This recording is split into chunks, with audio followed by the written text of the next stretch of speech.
আকাশের নিচে আজও পর্যন্ত মুজদালিফার প্রান্তরে কেউ যদি রাত্রি যাপন করে, খোলা আকাশের নিচেই রাত্রি যাপন করতে হয়। এটা বরাব্বা হযরত আদম আর হাওয়ার স্মৃতি। খোলা আকাশের নিচে রাত্রি যাপন করে আল্লাহর ঘরে গিয়া তোয়াব করছেন, দোয়া পড়ছেন, আর তোয়াব করছেন আর কাঁদতেছেন, রব্বানা যালামনা আনফুসানা ওয়া ইল্লাম তাগফির লানা ওয়া তারহামনা লানাকুনান্না মিনাল খাসিরিন। আল্লাহর কাছে এই দোয়া বড় ভালো লেগেছে। কোরআনুল কারীমের ভিতরে আদম আলাইহিস সালামের সেই দোয়াটাকে আল্লাহ তাআলা দান করে দিয়েছেন। আদম আলাইহিস সালামের সন্তানদের জন্য ঘোষণা দিয়েছেন, তোমার বাবা যেমনি দোয়া করেছে, তোয়াব করেছে, তোমরা তেমনি দোয়া করার তোয়াব করো। আদম আলাইহিস সালামের মতন তোমাদেরকে মাফ করে দিব। ফজরের টাইমে তোয়াব করছেন, চোখের পানি ছেড়ে দিয়া 7 মর্তবা তোয়াব করে হযরত সোয়াদ বরাবর দাঁড়ায়া চোখের পানিগুলো ছেড়ে দেয়া যখন রোনাজারি শুরু করে দিয়েছেন, আল্লাহর কুদরতি কলিজায় জোশ এসে গিয়েছে। আল্লাহ তাআলা ঘোষণা মাপ ক্ষমা করে দিয়েছেন। আসমান থেকে আওয়াজ দিয়া হযরত আদমকে যখন ক্ষমার মাপের ঘোষণা দিয়েছেন, সেই দিন হযরত আদম সিজদায় লুটিয়ে পড়েছেন, 2 রাকাত নামাজ আদায় করেছিলেন। আমাদের 5 ওয়াক্ত নামাজ ফরজ, আদম আলাইহিস সালামের জন্য মাত্র 1 ওয়াক্ত নামাজ, 2 রাকাত নামাজ ফরজ ছিল। আল্লাহর নবী মেরাজের রজনীতে আদম আলাইহিস সালামের 1000 বছর লম্বা হায়াত দেখে মনে আফসোস করেছিলেন, আল্লাহ আমার উম্মতকে যদি আদম নবীর সমপরিমাণ হায়াত দিতে।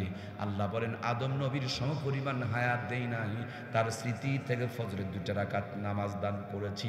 এই 2 রাকাত নামাজ যদি কেউ আদায় করে, প্রত্যেক দিন 2 রাকাতের বিনিময়ে আদম আলাইহিস সালামের 1000 বছর জিন্দেগি বরাবর সওয়াব দিয়ে দিবেন কে? আমরা একমাত্র উম্মত যারা দুনিয়াতে এসেছি, সবার পরে জান্নাতে যাব সবার। এই পৃথিবীতে সব চাইতে হায়াত কম, সময় কম, টাইম কম আমাদের, কিন্তু দুনিয়াতে সব চাইতে বেশি নেকি, বেশি সওয়াব কামাই করব আমরাই। সুবহানাল্লাহ বলবেন না? দেখবেন কিছু নরমাল মানুষ সারা বছর মাটি কেটে কাজ করে 1 লাখ টাকা কামাই করতে পারে না। আর কিছু দামি মানুষ আছে একদিনেই 5 লাখ টাকা কামাই করে, আছে না নাই? মানুষ যখন দামি হয়ে যায়, সময়ের দাম বেড়ে যায়, কেউ সারা জীবনে 1 লাখ কামাই করতে পারে না।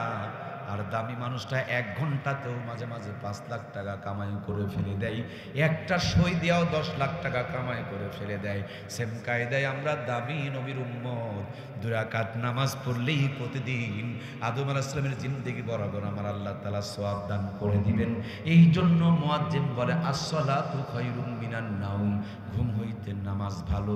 আমাদের কাছে নামাজের চাইতে ঘুম ভালো। আমার প্রাণপ্রিয় ভাইয়েরা, এই নামাজের ওয়াজ করতে গিয়া যদি আজকেই ফজরের নামাজ কাজা হয়ে যায়, লাভের চাইতে লস বেশি হয়ে যাবে। আল্লাহ তাআলা আপনাদের চাইতে আমাকে বেশি বুতান বসান আর ধোলায় দিবে। বন্ধুরা, আমার ওয়াজ শোনায় কামিয়াবি নাই। আজকের ফজর থেকে 5 ওয়াক্ত নামাজ শুরু করব, আমরা রাজি আছি না নাই?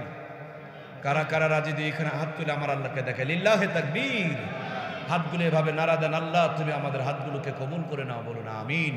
আজকের ফজর থেকে 5 ওয়াক্ত নামাজ পড়ার তৌফিক দিয়ে দাও, জোরে বলুন আমিন। আমার প্রাণের ভাইয়েরা, আমার প্রিয় ভাইয়েরা, নামাজেও হাত নামান। নামাজেও মজা আছে, নামাজেও তৃপ্তি আছে। আলু ভর্তার একটা স্বাদ, বেগুন ভর্তার আর একটা স্বাদ, মাছের একটা স্বাদ, গোস্তের আর একটা স্বাদ, নামাজের একটা স্বাদ, মজা এবং তৃপ্তি আছে। যেদিন কোনো মানুষ নামাজের তৃপ্তি, মজার স্বাদ পেয়ে যাবে, এই মানুষটাকে কেউ নামাজ থেকে দূরে সরায় রাখতে পারবে না। আজকে নামাজের মজা পান নাই, এজন্য ফজরের টাইমে আপনি উঠতে পারেন না।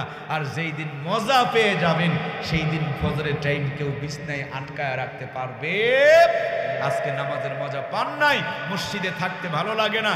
আর যেদিন নামাজের মজা পেয়ে যাবেন, সেদিন বাজার ভালো লাগবে না, সেজদায় নামাজে ভালো লাগবে। কথা বলুন ঠিক কিনা?